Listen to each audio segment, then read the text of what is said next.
Get ready to enter the Thrivetime Show. 3, 2, 1, boom!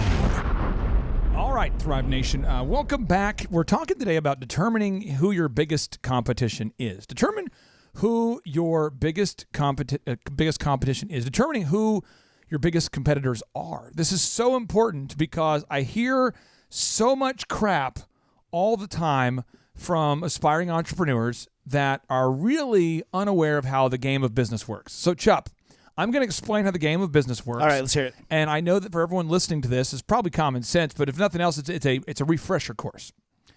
The way our American economy works is that the buyers vote with their dollars, right? Yep. So buyers vote with their dollars, and what we're doing as entrepreneurs is we're competing for your dollars. So step one, entrepreneurs solve problems for their ideal and likely buyers. Does that make sense? Yes. So entrepreneurs solve problems so you say, what's an entrepreneur? You solve problems for your ideal and likely buyers. For a profit. Right. And then the revenue could be exchanged for goods and services that you want. So there's always a competition going on, right? Am I getting something? Is it, because right there, I feel a lot of people, they don't agree with that right there. I think a lot of people say, Ryan, I'm sure you've seen this with other entrepreneurs, but they say, no, my competition and we work together on a lot of stuff. We're like co-branding. Can you please explain, because you've been an entrepreneur for over a decade, right? Why, if you, on a fundamental level, don't understand that it's you versus your competition in a war, why that's not healthy? Yeah, they're not your business partner. It's like you're playing basketball. It's not like the other team and you are just like playing together, right? Chup, you're trying to win. Chup, I see this all the time now. I see where people will say, no, my competition and I, we're working together. Right. Yeah, it happens all the time. And the pie's big enough, Clay. There's enough pie for us to all go around. No, they're trying to put you out of business. And if you don't realize that, then they've got you right where they want you. So here are the steps you need to do if you want to beat your competition. All right? What you want to do is you want to go to your competitors today or tomorrow. Send in your sister, your cousin, your neighbor, your friend, yourself, whatever. Go there and get all of their print materials and packaging in your hands. That's step number one. You have to send in the paratroopers, Chup. You got to. You got to drop them from the sky. You fly over there, get behind enemy lines. You drop them in. You're flying down there. Or it's not a pair of troopers. No, you know what? Right? What you just did there was. It's pretty good. They kind of. No, I mean, it was incredible. That's like a Jay-Z thing. That was pretty deep right there. That was pretty meta, Steve. Great. So what happens is you have to go and gather the print materials of all of your competitors. You have to do this. If you're competing against somebody you don't know what they're doing, what are their offers? How are they communicating with those ideal and likely buyers that you share with them? And the best way to do it is to just go see what they are.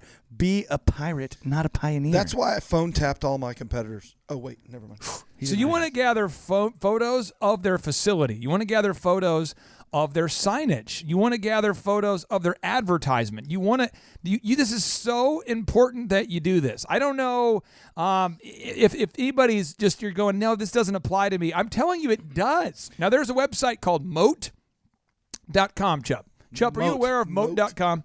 I am not. Chup. Come on now. Yeah, it's on like the outside of the internet. It's like covers around the edges. So search for Tony Robbins on Moat.com. So I'll go to TonyRobbins.com.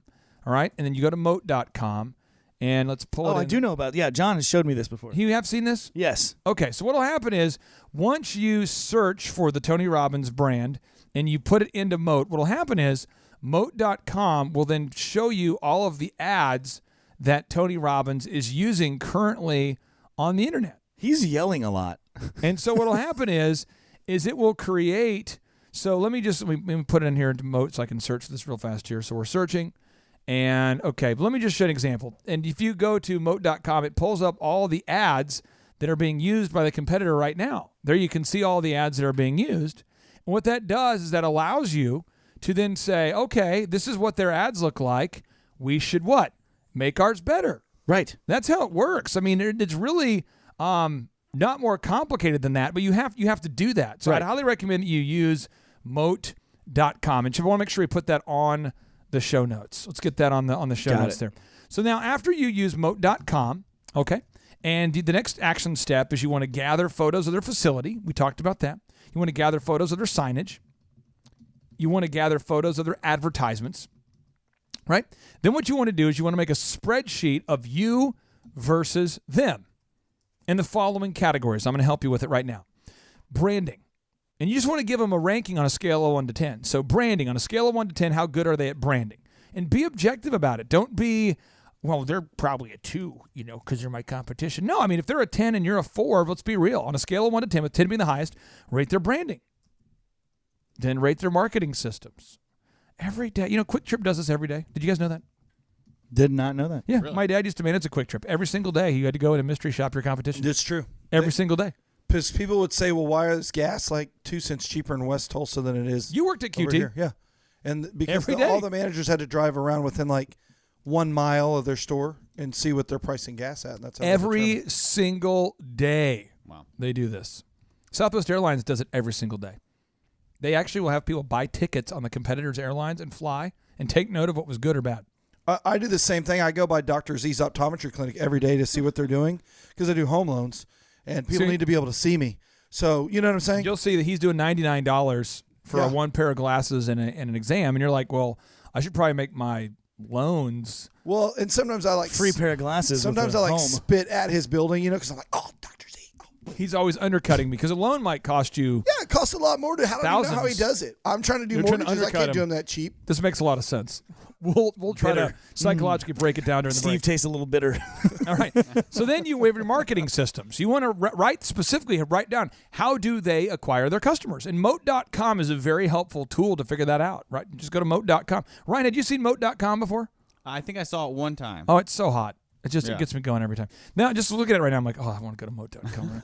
Okay, now the quality. You want to look at their quality. How would you know if their quality is good or not? I mean, Ryan, you have competitors in Tulsa right now that compete with you with Tip Top K9. Yes. And let's not be disparaging of any competitor on the show, but do you have a competitor in town that you feel like is actually good at what they do? Is there anybody? Yeah, we have some newer people here that they're pretty decent. So I would say, like, for our industry, for business coaching, we have Tony Robbins' program. Anybody who's been to the Tony Robbins program will discover themselves. I would encourage you to go there before you come to us, because then you'll discover the epic craftness of his program.